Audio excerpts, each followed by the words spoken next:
Assalamualaikum and hi, my name is Syahrin Asyraf bin Salim. My student ID is 2020850044. Hi, Assalamualaikum. My name is Abdul Afiq Muhaimin bin Rahim. My student ID 2020614316. Hi and Assalamualaikum warahmatullahi wabarakatuh. My name is Asyraf bin Arsad. My student ID is 20204988584.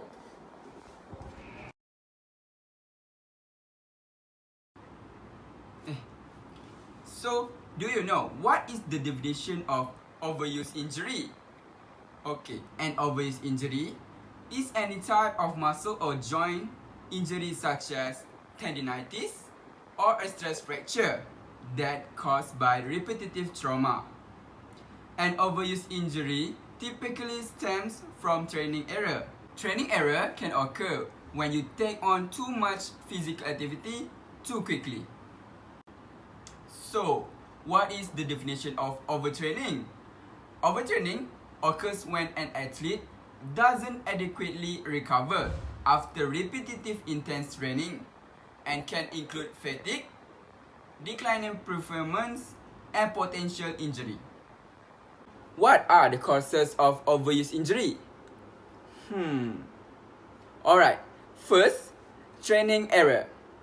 Training errors can occur when you take on too much physical activity too quickly, going too fast, exercising for too long, or simply doing too much of one type of activity can strain your muscles and lead to an overuse injury. The second is technique error. Improper technique might also have a negative impact on your body.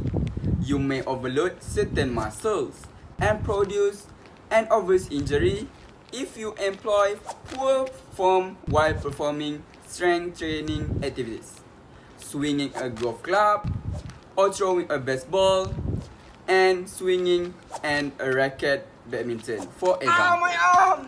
My arm! Then, what are the causes of overtraining?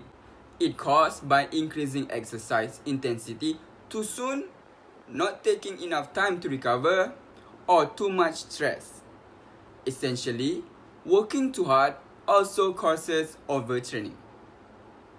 In terms of symptoms, along with impaired performance, an overtrained individual experiences combinations of sleep disturbances, mood disturbances, fatigue, heavy sweating, upper respiratory tract infections, and loss of appetite. The commonality of these symptoms can make it tricky to actually diagnose overtraining, but research data shows overtraining at least does exist, especially in the realm of competitive sports. Data shows anywhere between 7 to 31% of athletes experience overtraining on a yearly basis.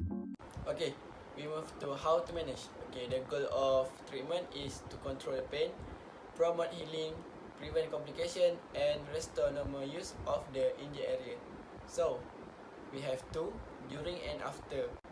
Okay, for during is initial treatment for overuse injury is RISE.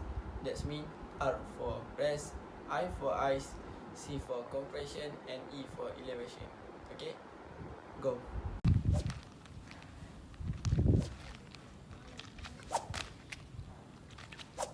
My arm! My arm!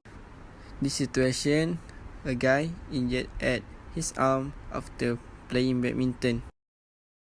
So we can see what first aider do after the guy injured. So for this situation, we can use RISE as a first aider. So rest. First rest to immobilize on muscle healing. Then move to ice, change slow and prevent further swelling. Then compression. Compression serves to prevent swelling as a result of an inflammatory process and also by reducing bleeding at the site of tissue damage. And elevation for reduced swelling and facilitating waste removal from the site of injury. Rest, ice, compression, elevation. So how much rest? Tell me about the ice. A lot of people are always debating, Phil, warm versus ice. And then the compression and elevation. So, and for this specific pathology, the rest is going to be where you avoid the gripping activities. You can still do, you can run, you can, do the elliptical as long as you don't hold on to the bars too hard. So there's not necessarily complete rest, but really it's a modification of the activity. Ice is perfect after you've done your massage and your stretches and things like that. Warmth would be for before, in order to get warmed up before you do those activities. And then compression in this case really doesn't play too much of a role, and neither does elevation as much. Because that's requiring for the legs, right? Yeah, usually it's for an acute swelling or acute injury that can cause more. You're using gravity to kind of get the swelling out of the area. For upper extremities, that's not really the case as often. All right, but with those compression socks, how do they work? I'm just curious now. Compression stocks, what you're trying to get there is you're trying to create. It's more for reducing the, if you have a lymphedema or lymphedema means swelling in the joints or in the legs, but that would be more from for a vascular type. Where you do have the unfortunate experience of becoming overtrained, then the best treatment is rest and very light exercise. Bear in mind that it can take months or even years before things get better, but the key is to not make it any worse and then prevent it from happening again. Ultimately, a holistic recovery approach is best and something to consider at all times for not just overtraining, but your entire well-being.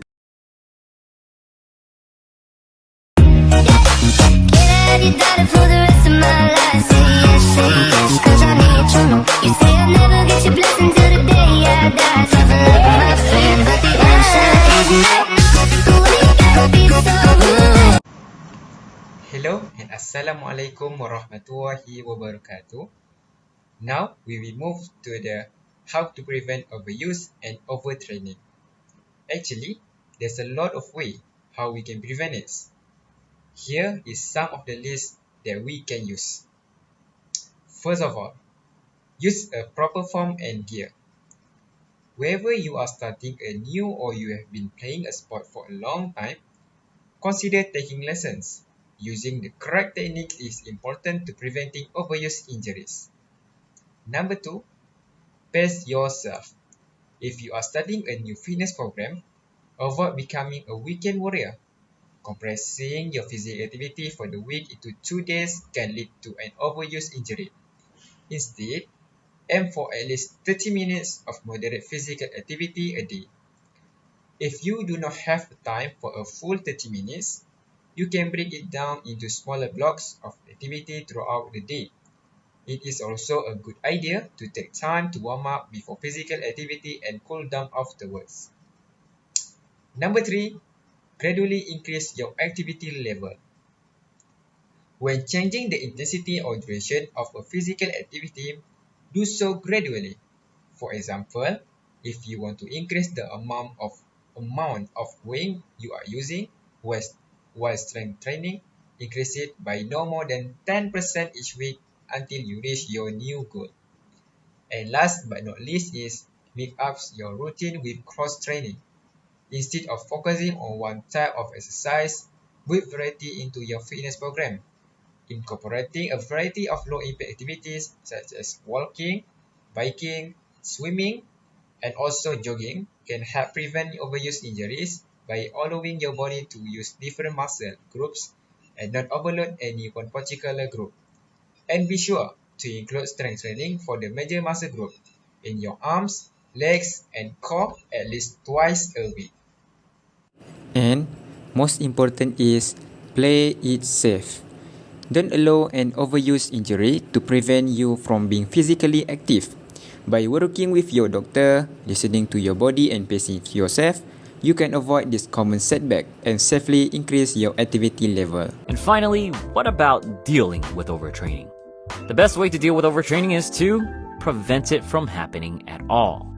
Regular rest is critical. In a joint consensus statement between the European College of Sports Science and the American College of Sports Medicine, they recommend at least 1 rest day per week. Personally, I think at least 2 would be more fitting, especially for beginners that require more time adapting to soreness and the change in lifestyle. Dealing with mental stress is imperative, and using self-assessment mood logs, mind-body therapies, and building a strong social support system can be extremely beneficial. Sleep is definitely a big one. Best case scenario is to get 7 to 9 hours of quality sleep. This will be a balancing act though, since one of the symptoms of overtraining and overreaching is a dip in sleep quality. And of course, there is deloading, where you dial back your workout intensity, volume, or both to allow sufficient recovery. Personally, I think overtraining isn't too big of a deal if you're just a typical gym goer wanting to build some muscle, lose fat, and get a bit stronger. The research heavily relies on athletes to show overtraining prevalence, especially endurance and track athletes spending huge portions of their days training with high volume. That's not to say something like lifting weights is less taxing, but at the very least, there's more time for you to recover when you're only lifting 5 to 8 hours a week versus a competitive athlete's 5 to 8 hours a day. As long as you're intuitive with your approach to training, then I'm willing to wager and say that overtraining is almost a non-factor. Thank you.